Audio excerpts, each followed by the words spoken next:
everyone, it's Marina from Say Something Crafty. I have a fun project for you today. This is a tutorial on how to make your own patchwork journal cover.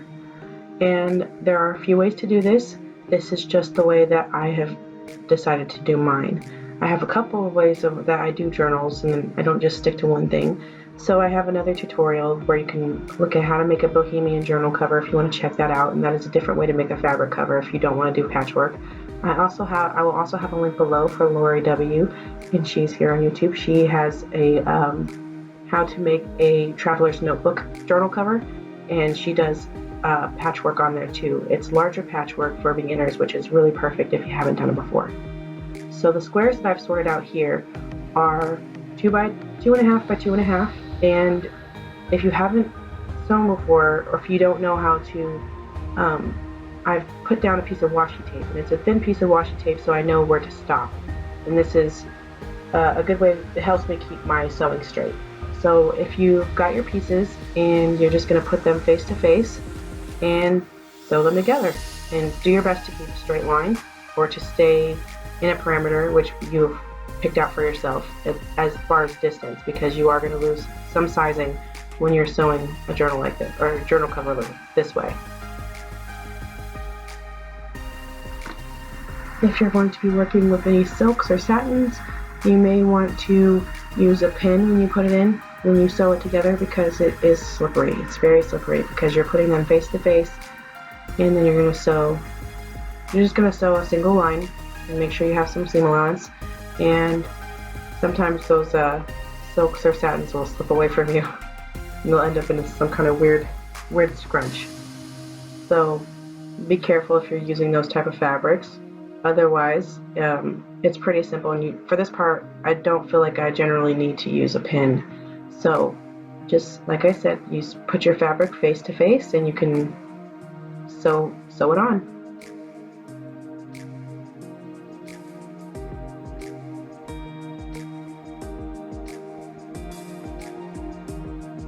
And then I'm just going to make strips of about 7 or 8 squares. And I'm going to continue to do that until I have about 5. So here I'm just picking out the strips that I want to do. You're going to want to do your best to cut off your tails on the squares. It just makes things cleaner and a lot easier to work with. You can do it before or after you're done with your strip. I find it's easier to do before or as I'm going.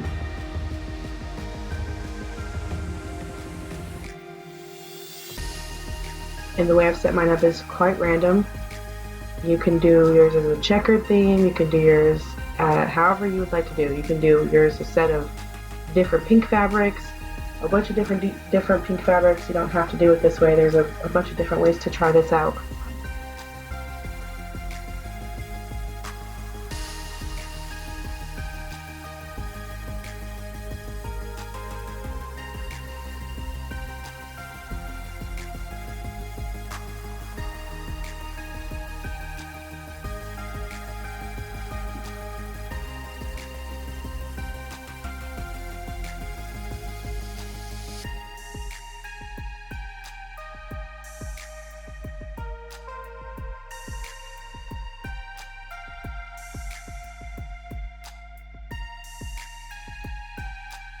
When I have my strips done, I'm going to go ahead and iron over them. I like to keep my iron at a medium heat. And try to iron down your seams the way that they want to lay. Unless they're really forgiving and you can get them to change direction and get them all in one direction, but that seems really difficult. I haven't done that yet, but it seems easiest if you just get them to go the way that they want to lay down. And on the spots where you're using upholstery or drapery, or the fabric is really thick, you're going to want to hold the iron down a little bit longer. So once you get it smoothed down the seam side, go ahead and flip it over, and when it's face up, I like to spray some water on there so that the steam gets it to lay a little bit flatter for me.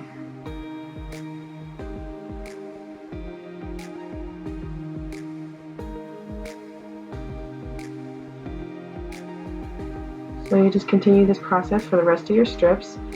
You can do them one at a time if you want to. I like to get them all done and then iron them all down. And it's best to iron them down because then they're laying flat and they're easier to work with. Things are more even. It's just easier if you can iron them. And I'm using an ironing mat, and I got mine from Amazon. I like the ironing mat because you can pretty much take it with you anywhere and use it anywhere.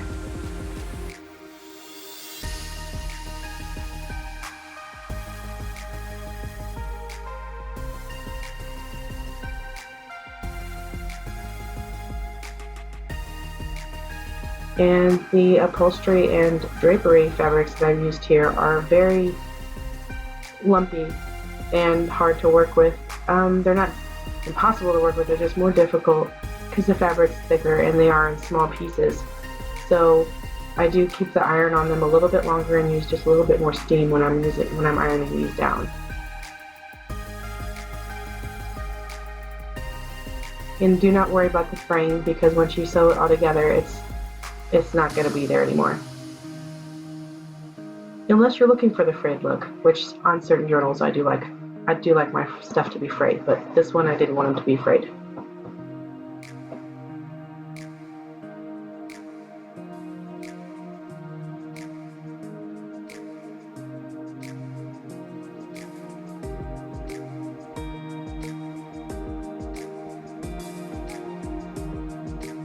I'm just going to go ahead and iron the rest of them.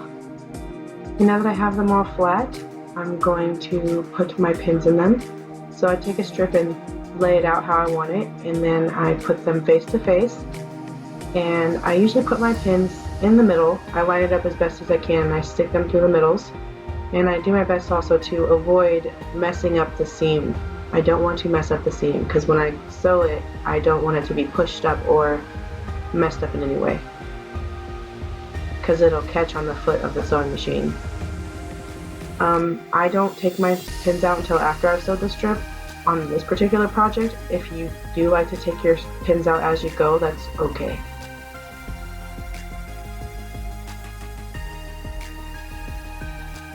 So I'm just gonna sew them on, or sew them face to face, just one strip.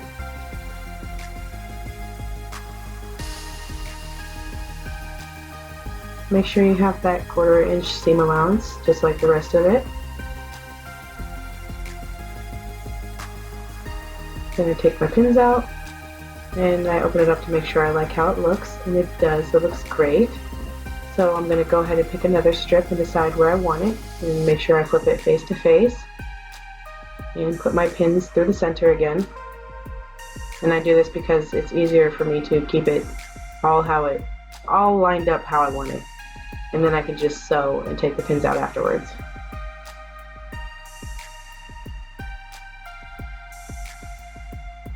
And be careful with the foot of your sewing machine because it will catch on your seams.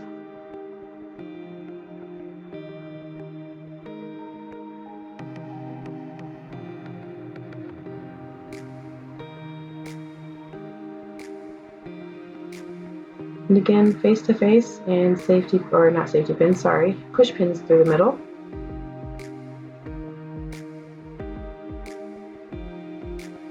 And keep in mind your journal does not need to be perfect. They do not need to be absolutely lined up perfectly. You just want to do the best you can.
I'm very happy with how this looks.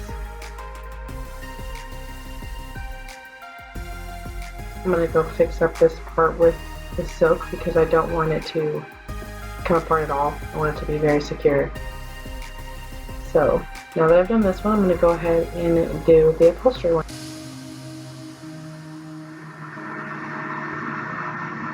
After I've got them all finished, I'm going to clean up my workspace and just get rid of all the lint and bits of fabric on here. Now I'm going to lay them all out and iron down the seams again.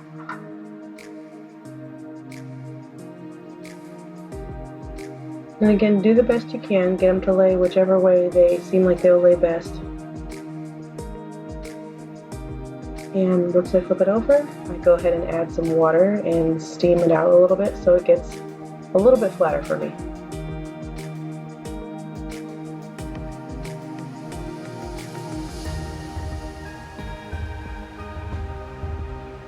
And I'm just going to repeat this process again with the rest of them.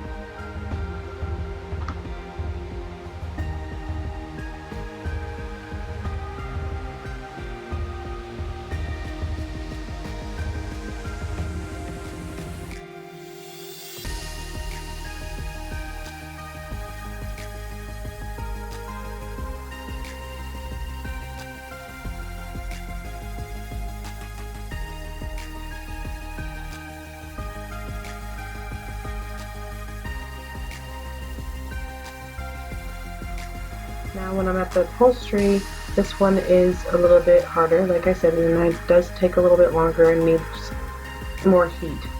So I do apply more heat to the thicker one.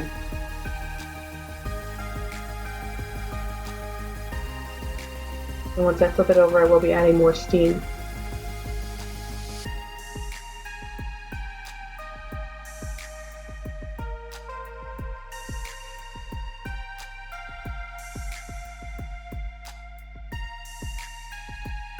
Get all of your seams down and you have it flat like this. This would be the point at which you would iron on, or not iron on, sew on your laces, your extra bits of fabric, any trim you want to add, but just make sure you keep in mind that you are going to have to iron over it again with this method that I'm doing.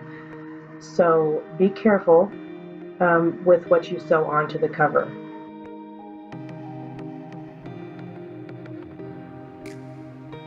The important part where once you iron this out and you've done front and back, if you want to add on your extra pieces of lace or anything like that, you would add it on now with the method that I'm doing, because you won't be able to do it afterwards unless you're gluing it on.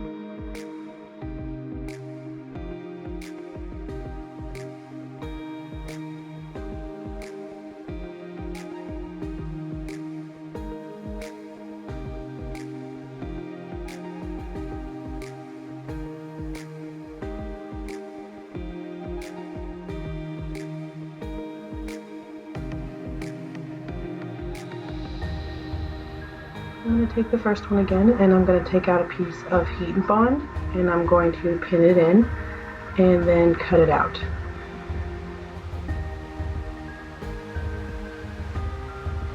Like I said before, there are many ways to do this. This is just one of the ways that I liked and I found would be easier.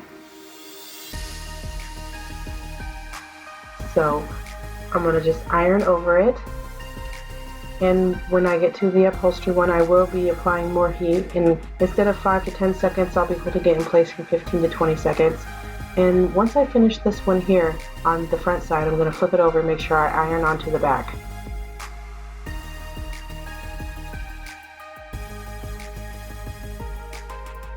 And the reason why I suggested you sew your stuff on before you do this part, because if you try to sew afterwards, it's not going to work. It's going to be very difficult, and your machine is not going to like you for it, because this heat and bond is not very sew friendly after it's applied. So once I've done them all and I've got them on there, I'm going to peel off the back, and I'm going to pick out the fabric that I want to put on there for the inside. And I'm going to start from the middle and work my way out.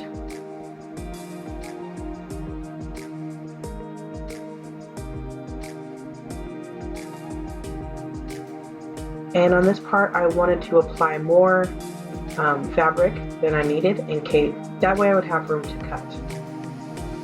So in this situation, it's better to have more fabric or to have made more patches than you need than to have made less, because you're going to trim it down to the size that you want it to be, plus the extra pieces I used for tassels. So I go over both sides again with the iron, and if you're doing the thicker upholstery and drapery, you're going to want to make sure you hold it on there longer. So it's together, it's all firm and ready to be trimmed. So I'm going to measure the size that I want for this particular journal cover, and I'm going to just cut off the ends. And you can customize it to your liking, which round the corners, do whatever you'd like to it. Pretty much it. If you have any questions, let me know. I hope you guys enjoyed, and I will see you guys next time. I hope you're all doing well. Bye.